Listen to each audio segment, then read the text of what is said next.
한국에서 가장 저명한 억만장자 사업가 중 한 명인 정용진은 1968년 9월 19일 서울에서 태어났으며 한국 최대 기업 중 하나인 신세계그룹의 회장으로서 유통업계에 지대한 영향을 미쳤습니다.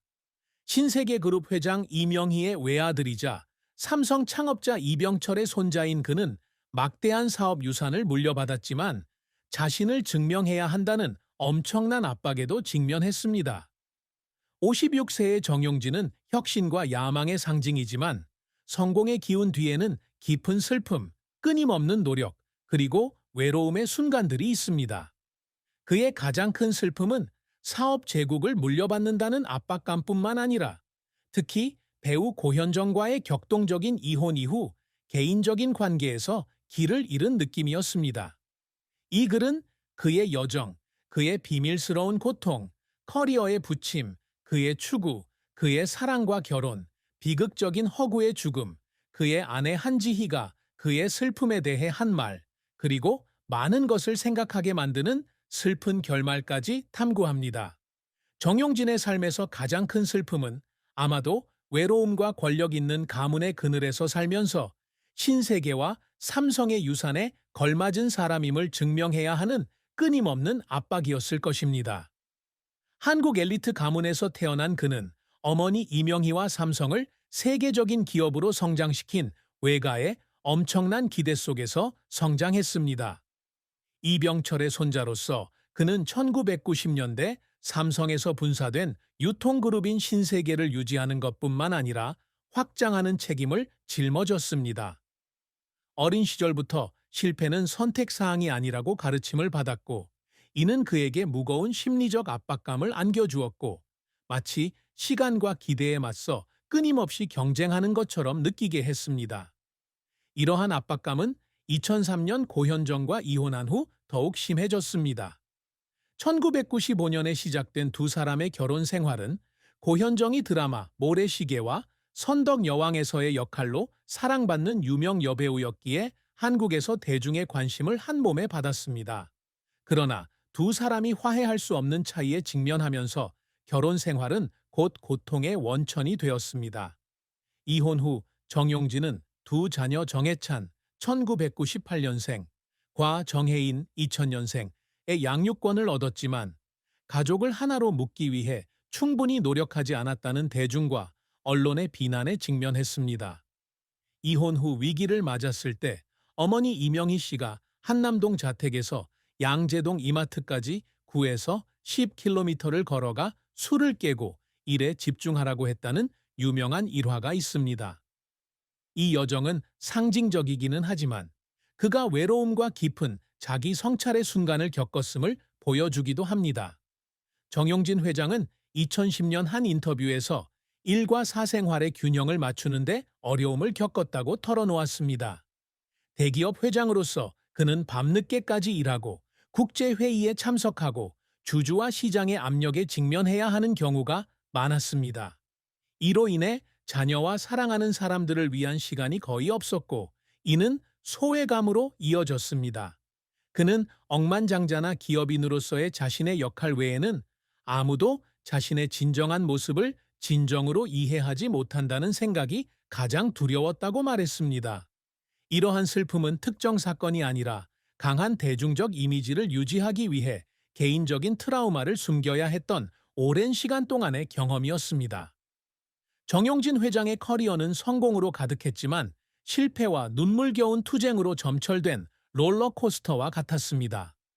서울의 명문 경복고를 졸업한 후 미국 브라운 대학교에서 유학하여 경제학 학사 학위를 받았습니다. 한국으로 돌아온 그는 어머니가 경영하는 유통 대기업 신세계에서 일하며 혁신적인 비전을 빠르게 보여주었습니다.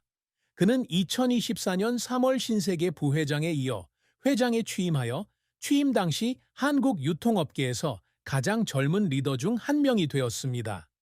그의 가장 큰 성공 중 하나는 이마트 슈퍼마켓 체인, 신세계 백화점, 스타벅스 코리아, 노브랜드 등의 브랜드를 포함하는 다각화된 유통 제국으로 신세계를 확장한 것입니다. 그는 편리한 쇼핑 경험과 경쟁력 있는 가격을 제공하는 이마트 슈퍼마켓을 통해 한국의 현대 소매 모델을 개척했습니다. 그의 리더십 하에 이마트는 한국 최대의 슈퍼마켓 체인으로 성장하여 롯데마트, 홈플러스 등의 경쟁사와 직접 경쟁했습니다. 그는 또한 2021년 이베이 코리아와 W 컨셉트를 총 34억 달러에 인수하는 등 주요 인수를 단행하여 신세계가 이커머스 부문으로 공격적으로 확장하는 데 기여했습니다. 정용진 회장은 개방적인 리더십 스타일과 소셜 미디어를 활용한 대중과의 직접 소통으로 유명합니다. 그는 현대카드와 협업한 정콩라면부터 2021년 LG아트센터에서 열린 박정희 뮤지컬 초연과 같은 문화 행사 참여까지 신세계의 신제품에 대한 소식을 인스타그램에 정기적으로 게시합니다. 이러한 스타일은 그가 전통적으로 소극적인 재벌과는 달리 친근한 리더 이미지를 구축하는 데 도움이 되었습니다. 또한 그는 2024년 4월 포브스 선정 한국에서 26번째로 부유한 인물로 선정되었으며 그의 재산은 약 12억 5천만 달러로 추산되는데 이는 신세계 경영에서의 그의 성공을 입증합니다. 하지만 그의 커리어가 항상 순탄했던 것은 아닙니다. 가장 큰 실패 중 하나는 그가 투자했던 화장품 체인점 랄라블라를 비롯한 신세계 일부 브랜드의 적자 사업이었습니다. 랄라블라는 지속적인 적자를 기록하며 주주들의 눈엣가시처럼 여겨졌고 신세계에 재정적 압박을 가했습니다. 또한 그는 2021년 이마트 노조 설립을 방해하고 계열사인 신세계 SVN을 부당하게 지원한 혐의로 검찰의 조사를 받았습니다. 유죄 판결은 받지 않았지만 이 사건으로 그의 명예가 실추되었고 대중의 거센 비난을 받게 되었습니다. 또 다른 어려움은 2010년대에 그가 개발한 전자제품 브랜드 일렉트로맨이 청산된 것입니다. 일렉트로맨은 당초 신세계의 두 성공 브랜드 중 하나로 기대를 모았습니다. 이러한 실패는 그를 스트레스와 자기 회의에 빠뜨렸습니다. 랄라블라의 재정 상황을 논의하던 사내 회의에서 어머니와 주주들의 신뢰를 저버린 것 같아 눈물을 흘렸다는 이야기도 있습니다. 그는 아마존이나 쿠팡 같은 거대 이커머스 기업과 어떻게 경쟁해야 할지 고민하며 밤잠을 설치는 밤도 많았다고 털어놓았습니다. 정용진 회장을 눈물 흘리게 한 노력은 실패뿐 아니라 신세계를 혁신하려는 그의 끊임없는 헌신에서 비롯되었습니다. 그는 선진적인 리테일 모델을 배우기 위해 미국에서 일본까지 수년간 해외 시장을 조사했습니다. 신세계의 저가 브랜드인 노브랜드 매장의 디자인에도 직접 참여하고 출시 전 직접 제품을 테스트하기도 했습니다. 판교에 이마트 신설 매장을 오픈할 때 모든 디테일을 완벽하게 하기 위해 48시간 내내 작업한 적도 있습니다. 매장이 성공적으로 오픈했을 때 그는 안도감과 자부심의 눈물을 흘렸습니다. 그의 눈물은 명예뿐 아니라 열정과 책임감을 위해 사는 그의 삶을 보여줍니다. 정용진 회장의 업적은 신세계의 성장뿐 아니라 삼성가의 그늘을 넘어선 개인적인 유산을 쌓아 올린 것입니다. 신세계에 합류한 이후 그는 신세계를 한국 시장에만 국한되지 않는 글로벌 브랜드로 탈바꿈시키는 것을 목표로 삼았습니다. 그의 가장 큰 업적 중 하나는 이마트를 전국 수백 개의 매장과 연 매출 수십억 달러를 기록하는 한국 최고의 슈퍼마켓 체인으로 성장시킨 것입니다. 또한 스타벅스 코리아와 W 컨셉트 등의 인수를 통해 이커머스, 패션, 식품 등 새로운 영역으로 신세계를 성공적으로 확장했습니다. 정용진 회장은 또한 전통적인 재벌과는 차별화된 혁신적인 리더가 되기 위해 끊임없이 노력해왔습니다. 그는 제품 홍보부터 개인적인 의견 공유까지 소셜미디어를 통해 고객과 직접 소통하는 몇 안 되는 한국 기업인 중 한 명입니다.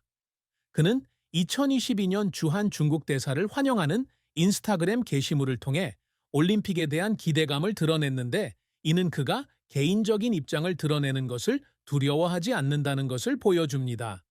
그는 또한 2022년 경기도지사 후보인 강용석의 선거운동에 500만 원을 기부하며 정치와 사회에 대한 그의 관심을 드러냈습니다. 그가 추구해온 또 다른 업적은 신세계의 창의적인 업무 환경을 조성한 것입니다. 그는 직원들이 새로운 아이디어를 내도록 장려하고 역량 향상을 위한 해외 연수 프로그램을 운영합니다. 또한 예술 및 음악 행사 후원과 같은 문화 사업에 투자하여 신세계가 사업뿐만 아니라 지역사회에 기여하는 브랜드로서 이미지를 강화하고 있습니다. 김승연, 황교안 등 유명 인사들과 함께 2021년 박정희 뮤지컬에 참여한 것은 문화계 및 정계 엘리트들과의 소통에 대한 그의 관심을 보여줍니다. 마지막으로 정용진은 두 자녀 정해찬과 정혜인에게 항상 좋은 아버지가 되려고 노력했습니다. 바쁜 업무 일정에도 불구하고 그는 종종 아이들과 함께 여행을 떠났습니다. 2010년에는 남해안으로 여행을 갔는데 당시 여행 내내 직접 운전했습니다. 그는 자녀들이 가족의 부에만 의존하기보다는 근면과 책임감이라는 가치관을 가지고 자라기를 바랐다고 말했습니다. 돈으로 측정되지는 않지만 이러한 성취는 그가 가장 소중히 여기는 것으로 그가 의미 있는 삶을 살았다는 것을 증명합니다. 정용진의 사랑과 결혼은 그의 인생에서 두 번의 화려한 결혼과 깊은 슬픔으로 가득한 격동의 시기였습니다. 1995년 그는 당시 한국 최고의 스타 중 한 명이었던 배우 고현정과 결혼했습니다. 이 결혼은 재벌 사업가와 대중문화 아이콘의 만남이라는 점에서 많은 관심을 받았습니다. 두 사람은 정해찬 1998년생, 과 정혜인 2000년생 두 자녀를 두었고 초창기에는 이상적인 부부로 여겨졌습니다. 그러나 고현정의 인기와 신세계에서 정용진이 맡은 책임이라는 압박이 균열을 초래했습니다. 2003년 두 사람은 이혼했고 정용진은 두 자녀의 양육권을 얻었으며 고현정에게 15억 원을 지불했습니다. 이는 그의 약 30조 원에 달하는 재산에 비하면 적은 금액이었습니다. 이혼은 그의 인생에서 큰 슬픔이었습니다. 한국 언론은 이혼 후 그가 우울증에 빠졌고 어머니가 그에게 한남동에서 양재동까지 걸어가며 정신을 차리라고 권유할 정도였다고 보도했습니다. 그는 온전한 가정을 꾸리지 못해 자식들에게 죄책감을 느꼈다고 털어놓기도 했습니다. 또한 그는 가족보다 자신의 일을 더 중시한다는 여론에